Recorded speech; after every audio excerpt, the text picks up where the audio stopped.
The markets are closed, but the business stories are just heating up. Hello, I'm Mai Rodriguez. Catch up with us on Business Brief.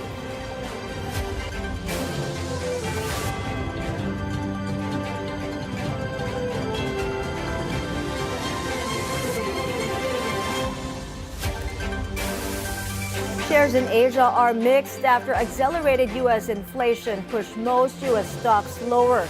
Inflation rose to 2.7% in June, up from 2.4% in May. This is the highest level since February.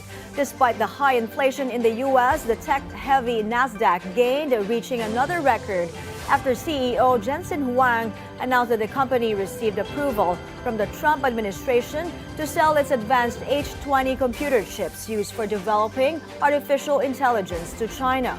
Japan's Nikkei 225 and Singapore's Straits Times are in the green, while South Korea's Kospi, China's Shanghai Composite, and Australia's ASX are in the red. However, Hong Kong's Hang Seng is flat with an upward bias. In the currency markets, the US dollar is flat against the Japanese yen, the Hong Kong dollar and Singapore dollar, while it depreciates against the South Korean won and the Thai baht. The Australian dollar, on the other hand, appreciates against the greenback. In commodities, gold prices are up by 0.2%, while oil markets are mixed. In the cryptocurrency space, Bitcoin rises more than 1%, while Ethereum gains more than 3%. The 20 million peso loan program for tourism-related micro, small, and medium enterprises is now available. The Department of Trade and Industry, or DTI, says the funding will be provided through the Turismo Ascenso Multi-Purpose Loan Program under the Small Business Corporation. The program aims to give tourism MSMEs access to low-interest financing to help scale up operations and improve services for visitors. This follows the signing of a memorandum of agreement between the Tourism Department and the DTI last May.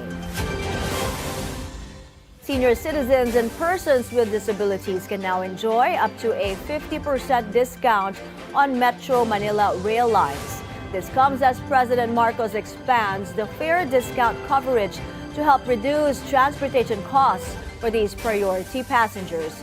He also directed Transportation Secretary Vince Dizon to keep train fares affordable for seniors and PWDs so they can have more budget for their medical and essential needs. 3 Dalian train coaches were deployed on Wednesday. In a text message to Bilyonaryo News Channel, Transportation Chief Vince Dizon said more Dalian trains will be deployed in the coming days. President Marcos said they made the needed adjustments so the trains, which were purchased more than a decade ago, can finally be used. The trains had long been unutilized due to compatibility issues. President Bongbong Marcos gives the go signal for the privatization of the North-South Commuter Railway project. The Economic Development Council, led by Marcos, approved the move under a public-private partnership arrangement. The estimated cost of the operations and maintenance contract is at 229 billion pesos. The entire railway connects Central Luzon, Metro Manila, and Calabarzon and will feature 35 stations.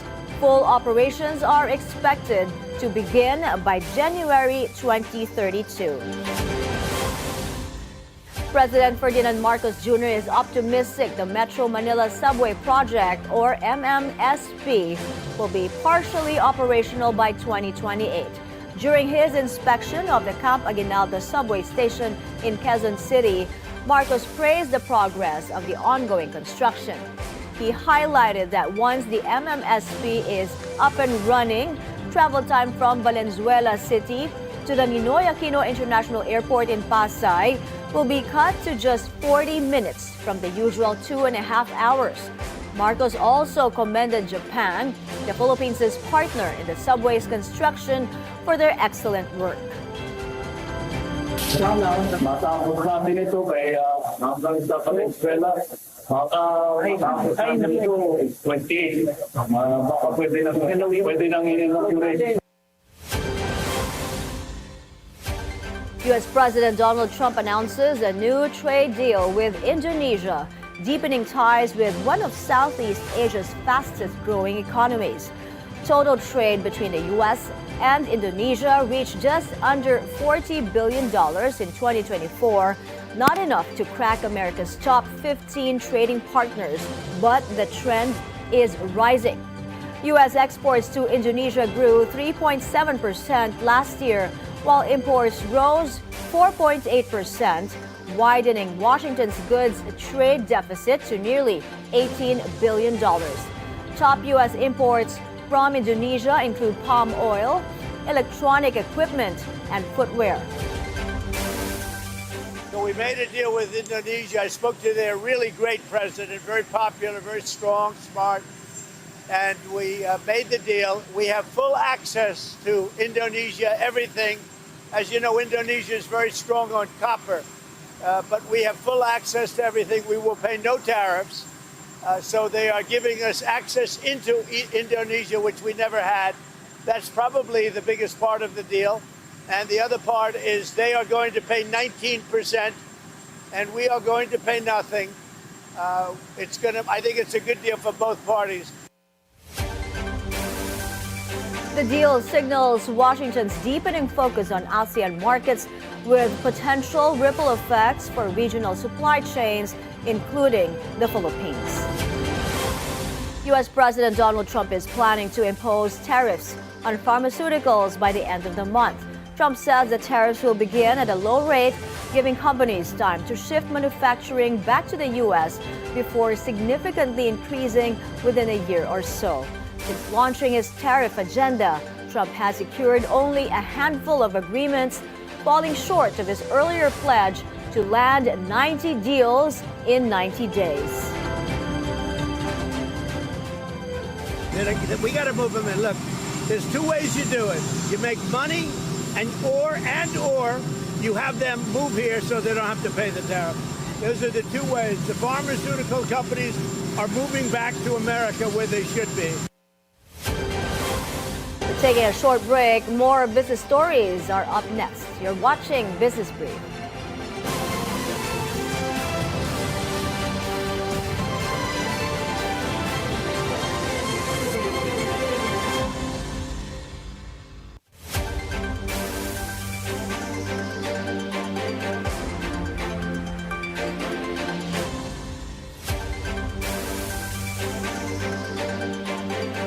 The head of state insurer PhilHealth calls on the business community for support in addressing its technical and financial gaps.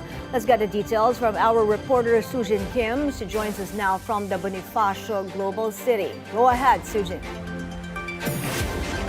One of the country's biggest business groups convened today for a crucial dialogue on healthcare reform. And at the center of it was a straight-talking plea from the man who now runs the nation's public health insurance. Before the Management Association of the Philippines, acting PhilHealth President and CEO Dr. Edwin Mercado admitted the system is under pressure and the risks are mounting. The government's subsidies should go up. We need to run fast, Mercado told MAP members, adding that his tenure, now 5 months in, is guided by an urgent 30-day cycle of targeted improvements aimed at rebuilding trust among both members and hospital care providers. He called on the private sector to help address technological, financial, and administrative gaps, including IT modernization, faster claims validation, and a shift to prospective payment systems that align financial incentives with health outcomes. He also emphasized the need to move away from paying hospitals per service towards a shared risk model where providers are rewarded for efficiency and penalized for never events such as bed sores, hospital-acquired infections, and unnecessary readmissions. Mercado outlined a bold strategy to boost healthcare spending through PhilHealth to 600 to 900 billion pesos by 2028, focused on high-burden, high-cost conditions. This includes expanded screenings for cancer, stronger support for primary care, and more predictable copay systems. He also highlighted the launch of a nationwide health data repository to enable predictive care. The business group, on its part, announced a 75 million peso fundraising goal to support its Working with Cancer advocacy, an initiative to help employees deal with cancer while remaining productive members of the workforce. And those are latest updates from Taguig City. Back to you, Mai. Thank you for that report, Sujin Kim. The Bureau of Internal Revenue says its 3.23 trillion peso target for 2025 may still be revised in the third quarter. This as the Philippine economy is seen growing below original forecasts. In an interview on BNC's Business 360, BIR Commissioner Romeo Lumagi said they will do their best to meet the lofty target, considering they have achieved their first half collection goal of 1.5 trillion pesos. He attributed the strong performance to digital transformation and rising collections from small taxpayers, which grew over 80%. Approximately around 90% of the payments are now online. And especially our e-lounges, that's what we're really proud of right now. In terms of taxpayer segment, it's good that we're seeing a growth in small taxpayers. And by small taxpayers, we mean having gross revenues from at least 3 million to 20 million pesos. Lumagi is also banking on the cooperation of taxpayers in the second half to help the BIR inch closer to their year-end goal. With a new wage hike taking effect this Friday, the Labor Department is urging employers to fix pay gaps before they spark tension on the ground. Labor Secretary Bienvenido Laguesma warns companies to address wage distortions or risk demoralizing higher-paid employees and fueling internal unrest. He advises firms to work with regional wage boards to adjust salary structures fairly and avoid legal or labor headaches. Starting July 18, the daily minimum wage in Metro Manila will rise to 695 pesos for non-agriculture workers and 658 for those in agriculture and small service sectors. The call highlights a wider challenge for businesses striking the right balance between compliance, morale, and cost management. Energy regulator Mona Lisa de Malanta is stepping down 4 years before her term ends, saying she has no regrets. De Malanta says her irrevocable resignation respects the administration's direction while safeguarding the independence of the Energy Regulatory Commission. She clarified that commissioners are not covered by courtesy resignations and denied asking her colleagues to quit. Energy Secretary Sharon Garin is now urging Malacanang to immediately appoint a replacement, with 2 other commissioners having also stepped down. The ERC can no longer form a quorum. De Malanta, a former renewable energy advocate, says she plans to return to teaching and explore private sector roles. Her exit leaves a critical void in the country's power regulation at a time of growing energy demand and industry transition. The Court of Appeals has ordered the Energy Regulatory Commission to act on San Miguel Global Power's price adjustment petitions filed nearly 3 years ago. In a disclosure to the Philippine Dealing and Exchange Corporation, or SMGP, it said it received a copy of the CA resolution dated June 27. The court partially granted the joint motions filed by its affiliates, South Premier Power Corporation and Sual Power Incorporated. The court also directed the ERC to submit proof of compliance within 30 days of receipt. The ruling marks a legal turning point in San Miguel's long-running push for price relief amid a broader debate on power costs, supply security, and regulatory accountability. We're taking another short break. More business stories coming your way. You're watching Business Brief.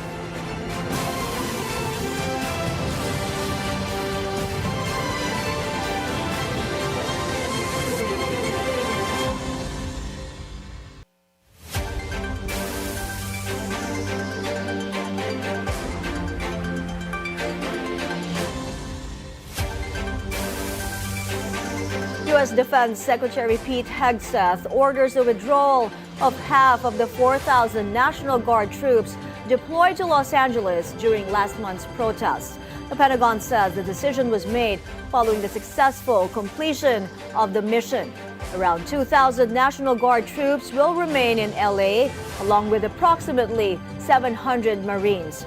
President Donald Trump had deployed the California National Guard to the city in June, to respond to protests sparked by workplace immigration raids carried out by ICE agents. Red once again dominates the PSEi as the local bourse slips into negative territory for the second straight day. The PSE index ended lower by nearly 2% to close at 63.37, finishing the day as the worst performer in Asia. All the sectoral indices ended in the red, with mining and oil falling the most at nearly 3%. Decliners outpaced advancers at 122 to 67. Total value turnover reached 20.78 billion pesos. All the day's most active stocks ended in the red, with DigiPlus falling the most at more than 20%. Meanwhile, at the foreign exchange market, the peso is currently trading at 56.98 against the greenback, depreciating from the previous close of 56.73.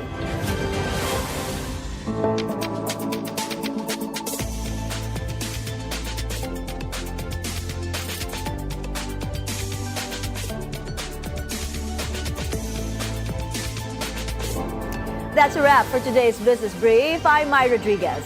Join us again tomorrow as we bring you the stories that help you plan your next big, bold moves in business, only here on the Bilyonaryo News Channel. See you then.